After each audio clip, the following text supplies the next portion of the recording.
अब भगवद गीता के अध्याय संख्या 2 के अंतर्गत श्लोक संख्या 37। हतो वा प्राप्स्यसि स्वर्गम जित्वा वा भोक्ष्यसे महीम् तस्मादुत्तिष्ठ कौन्तेय युद्धाय कृत निश्चयः। अब भगवान निष्कर्ष बता रहे हैं अर्जुन को। क्या? युद्धाय कृत निश्चयः, कि युद्ध के लिए निश्चित अब तुम्हें जो है होना है। युद्ध के लिए पूरा अब निश्चय करना है। क्या निश्चय है? हतो वा प्राप्स्यसि स्वर्गम, यदि तुम मारे जाओगे तो स्वर्ग प्राप्त करोगे। जित्वा वा भोक्ष्यसे महीम्, या तो जीतो तो पृथ्वी को भोगो। और इन दो स्थितियों के अलावा और कोई तीसरी स्थिति नहीं है। युद्ध को नहीं छोड़ना है।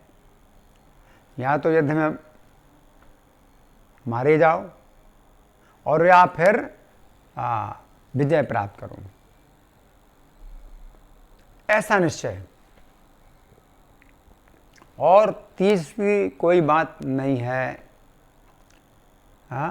हतो वा प्राप्स्यसि स्वर्गम, अगर मारे जाओगे तो स्वर्ग में जाओ, है ना। तो यहाँ पर भगवान सामान्य व्यक्ति के लिए बता रहे हैं स्वर्ग की प्राप्ति, है ना, कि स्वर्ग में भोग हैं, इंद्रिय तृप्ति है। तो आजकल भी लोगों के जीवन का लक्ष्य इंद्रिय तृप्ति होता है ना। लेकिन वे लोग नहीं जानते कि अगला जीवन भी है, इस जीवन के बाद अगला जीवन है ना। लेकिन ये सामान्य ज्ञान है। हमारे शास्त्रों में ये सामान्य ज्ञान है कि अगला जीवन है, और अगला जीवन स्वर्ग की प्राप्ति हो सकती है। किसी व्यक्ति के कर्मों के अनुसार, किसी के कर्मों के अनुसार नरक की प्राप्ति हो सकती है, और किसी व्यक्ति के कर्मों के अनुसार दोबारा मनुष्य जीवन प्राप्त हो सकता है, और किसी के कर्मों के अनुसार पशु पक्षियों का जीवन प्राप्त हो सकता है।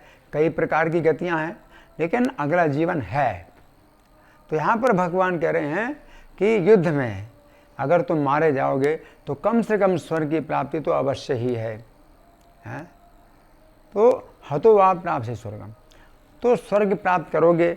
लेकिन ये बात समझनी है कि भक्त लोग जो है अगर स्वर्ग में भी जाते हैं तो भी स्वर्ग में वो क्या करते हैं? भगवान की भक्ति ही करते हैं। वे भोगों को नहीं भोगते। जैसे नलकूबर मणिग्रीव, तो वे जो है स्वर्ग में थे, कुबेर के पुत्र थे। नारद जी के शाप से उन्हें पृथ्वी में यमल अर्जुन यानी जुड़वा अर्जुन के वृक्ष बनना पड़ा। लेकिन जब भगवान कृष्ण ने उनका उद्धार किया, उन वृक्षों को उखाड़ दिया और वे अपने दिव्य रूप में आ गए, तो उन्होंने भगवान से प्रार्थना की कि अब हम स्वर्ग जा रहे हैं, लेकिन हमें आप ऐसी कृपा करें, हमारे ऊपर ऐसी कृपा करें कि स्वर्ग में भी हम भोगों को ना भोगें। वाणी गुणानुकथने, हमारी वाणी तुम्हारा गुणगान करे। तो स्वर्ग में भी ऐसे कई देवता हैं जो भगवान का गुणगान ही करते हैं। और कृष्ण के जब पराक्रम होते हैं इस पृथ्वी में, कृष्ण असुरों का वध करते हैं, तो श्रीमद् भागवत में जगह जगह ये वर्णन आया है कि देवताओं ने फूलों की वर्षा की कृष्ण के ऊपर, और कृष्ण का उन्होंने गुणगान किया, अप्सराओं ने नृत्य किया, गंधर्वों ने गीत गाए। तो ऐसे गंधर्व भी हैं स्वर्ग में और देवता भी स्वर्ग में हैं, जो पृथ्वी में जब भगवान का अवतार होता है तो वो जान जाते हैं। सामान्य लोग ना जाने, और सामान्य लोग किसी दूसरे व्यक्ति को जो मूर्ख है, दुष्ट है, उसको ही भगवान मान लेते हैं। लेकिन स्वर्ग के देवता कभी गलती नहीं करते, भगवान को पहचानने में कभी गलती नहीं करते। भगवान अपने को छिपाएं तो भी स्वर्ग के देवता जान लेते हैं कि ये भगवान है, और वे स्वर्ग से फूलों की वर्षा करते हैं भगवान के ऊपर, और उनके पराक्रमों को और उनकी लीलाओं को देखने के लिए वो जो है आकाश में आते हैं, आकाश से देखते हैं। आप कोई उनको ना देख पाए अलग बात है, लेकिन आकाश में आकर के जो है भगवान की लीलाओं को देखते हैं। तो अगर स्वर्ग में जाओगे, भगवान करें अगर तुम मारे जाओगे तो स्वर्ग में जाओगे, है तो उसमें भी हाँ, अच्छा है, अर्जुन स्वर्ग में भी जाएंगे, पांचों पांडव स्वर्ग में जाएंगे, हाँ, तो वहाँ पर भी कृष्ण का गुणगान करेंगे और कृष्ण का ही केवल श्रवण करेंगे, श्रवण और कीर्तन कृष्ण का ही करेंगे।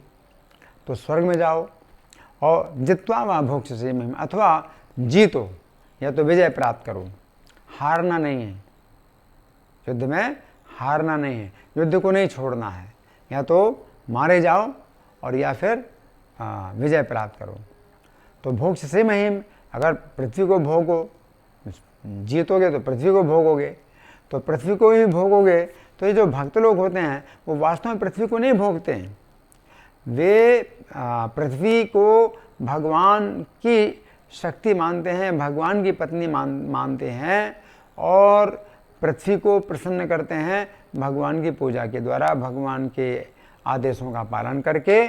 और पृथ्वी देवी उनके प्रसन्नता के लिए सब प्रकार की संपत्तियां और अन्न और वनस्पतियां उत्पन्न करती है। तो युधिष्ठिर महाराज को जब राज्य मिला, इस युद्ध के अंत में विजय प्राप्त हुई और राज्य प्राप्त हुआ, तो उन्होंने खूब भगवान की कीर्ति का विस्तार किया। तो यहाँ पर भगवान यही कह रहे हैं कि दो ही केवल मतलब आपको निश्चित करना है, या तो मारे जाओ तो स्वर्ग में जाओगे और अन्यथा विजय प्राप्त करो और पृथ्वी को भोगो और कृष्ण की कीर्ति बढ़ाओ। धन्यवाद। हरे कृष्णा।